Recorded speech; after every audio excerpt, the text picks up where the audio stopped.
Hello and welcome Crypt Dwellers to another episode of the Retro Media Crypt. In this episode is dedicated to things that go bump in the night, reigniting your childhood fears of monsters lurking in the shadows, under your bed or in your closets and wardrobes. We've got comic book monsters brought to life in Cellar Dweller.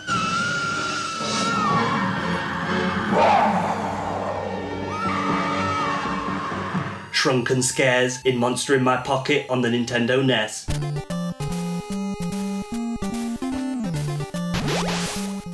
And the supernatural chiller, Cameron's Closet.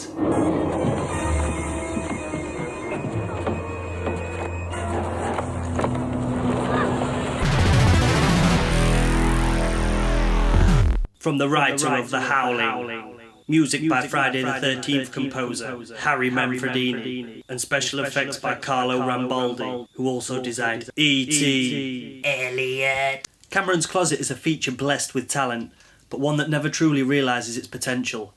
Let's see why.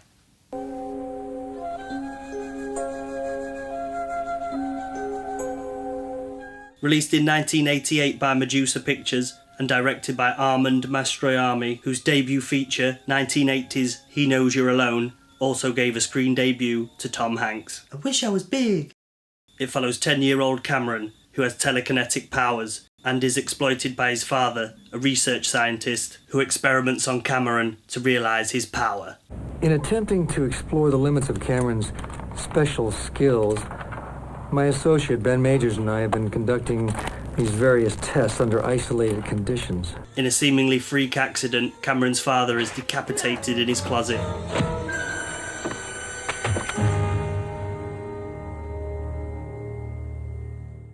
And goes to live with his mother and her boyfriend Bob. What are you hiding in the closet anyway? No, Bob, get away from there! Bob is murdered and thrown out a window by something in Cameron's new closet.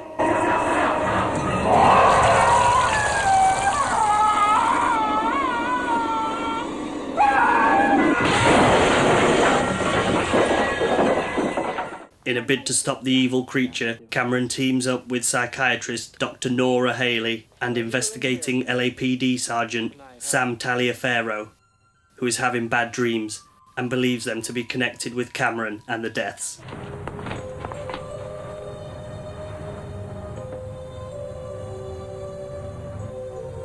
The film is shot mostly in suburban interiors, offering a claustrophobic, personal, close-to-home feel that elevates the film's most apparent theme. Whatever personal monsters or demons we have locked away in our metaphorical closets will eventually manifest themselves in a way that must be dealt with. This is portrayed by Cameron and his closet monster, which physically manifested through the scientific abuse of his father and a Mayan relic.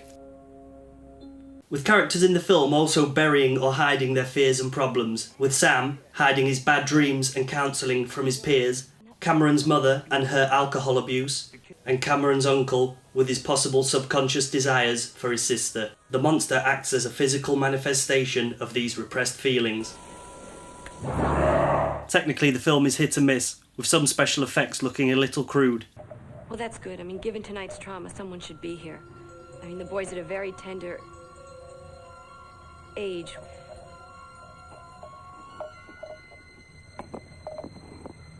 And it has to be said, the monster effects are pretty poor, with the beast looking like a brown big bird from Sesame Street than a scary monster. Thankfully, the death scene set pieces are done well, and the film is competently acted, barring a few characters. I think I'll hold on to it for a while, just in case. And Manfredini's score is fitting without being as memorable as his other work.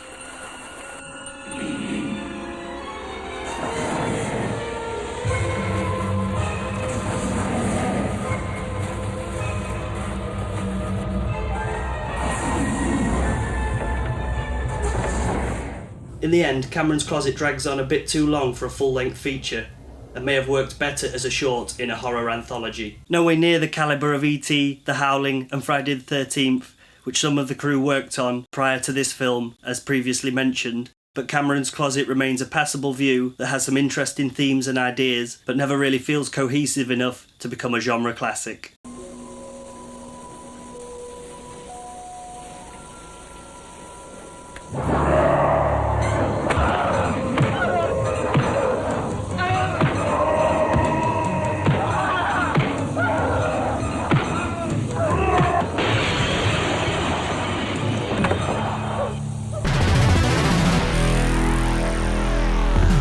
Anyone in their early or mid-30s will probably remember the 90s toy line, Monster in My Pocket, similar to Muscle Men, but with more vivid colours and concentrated on Greek mythology and monsters.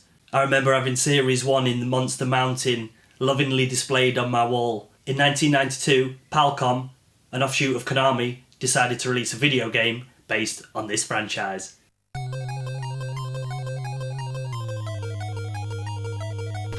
The game features two playable characters, Vampire and the Monster, who after refusing to join Warlock's evil empire are set upon by his henchmen and must do battle with various other pocket-sized terrors on their way to Monster Mountain in a bid to defeat the nefarious Warlock.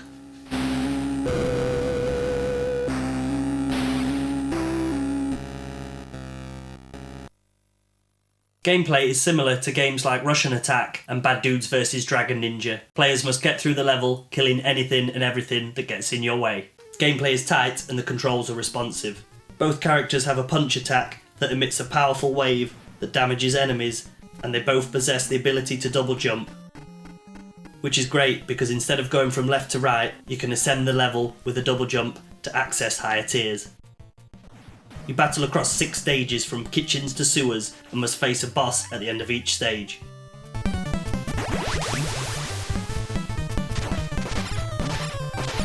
Monster in My Pocket has some good graphics for the system and some excellent music too. All your favourite monsters are recreated faithfully as 8-bit sprites, with the huge design of the levels creating a good sense of scale against these pocket-sized monsters. The music is fun and upbeat and pumps you up whilst battling the hordes.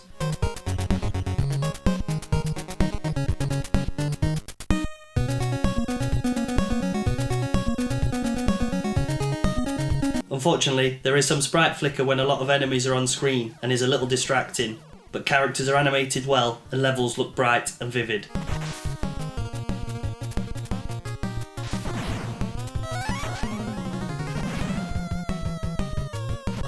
Monster in My Pocket is a fun distraction and offers good pick up and play appeal with its short game length. It offers simultaneous 2-player support, and considering it's 26 years old, it still looks good and plays great, and should definitely be in anyone's NES collection.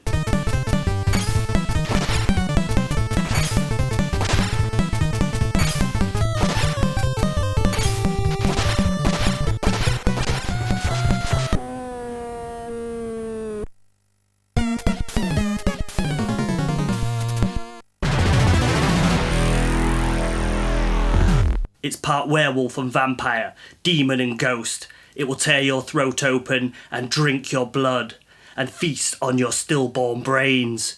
Cellar Dweller! Released on VHS and Betamax in 1988 by Entertainment and Video, Cellar Dweller is a monster movie directed by John Carl Buechler. It'll eat you out of house and home.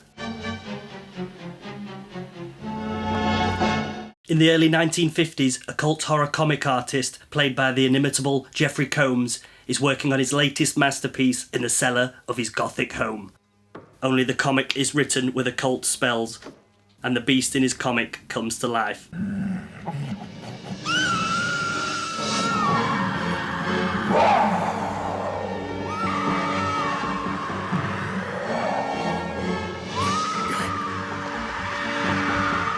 In a bid to destroy the beast, he perishes in a fire. 30 years later, the house is turned into a school of arts, and one new student is a huge fan of Childress and also an aspiring comic artist. She sets up a workstation in his cellar. What could possibly go wrong? It's part werewolf and vampire, demon and ghost. Cellar Dweller was written by Don Mancini, who also created the story for another 1988 horror film, Child's Play. Hi, I'm Chucky. Wanna play? Which spawned many sequels, but sadly, Cellar Dweller did not get any sequels, and it's obvious to see why. After the interesting opening sequence, we get introduced to the characters, who are sadly no more than one-dimensional stereotypes, with no real character development, which isn't surprising considering the film is about 75 minutes long. Acting is generally on the bad side. Still drawing the funnies. Some people never outgrow certain things. Some things get better with age, Amanda. I've stuck with the drawing. Of course you have. I always knew you would. With dialogue feeling awkward and forced, especially the main character, Whitney Taylor, played by Deborah Farentino, who just doesn't seem believable as the comic horror-obsessed character she's made out to be. Now, the inspiration of this ancient curse, Whitney Taylor is going to create the ultimate monster. But who watches monster movies for the acting and character development? It's all about the monsters, right? Unlike the monster in Cameron's closet, the Cellar Dweller looks fantastic. With monster effects also handled by director Buchler, and it shows. With the beast looking like a super enlarged ghoulie from the Ghoulies franchise, of which Buchler did special effects for on the first film and directed the third. The film does feature a decent score and some nice camera angles for the death scenes derived from comic book storyboard panels. Somebody help me! Cellar Dweller is by no means a good film, but it holds a special place in my heart as a childhood favourite. And it's a shame it never really got a sequel, as I feel a lot of the flaws in this film could have been addressed, as the acting really dissipates any sense of tension. It is also available from Scream Factory in a double feature Blu-ray with Catacombs. He who has wisdom wonders not of the beast, for nothing in hell lives without man's consent. Woe unto you who gives the beast form.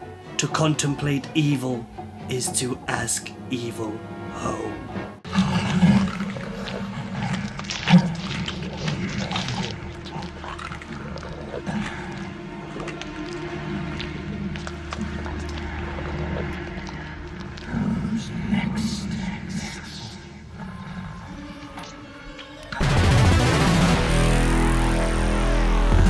If you enjoy the content at the Retro Media Crypt, please don't forget to subscribe. And if you liked the video, then don't forget to hit that thumbs up.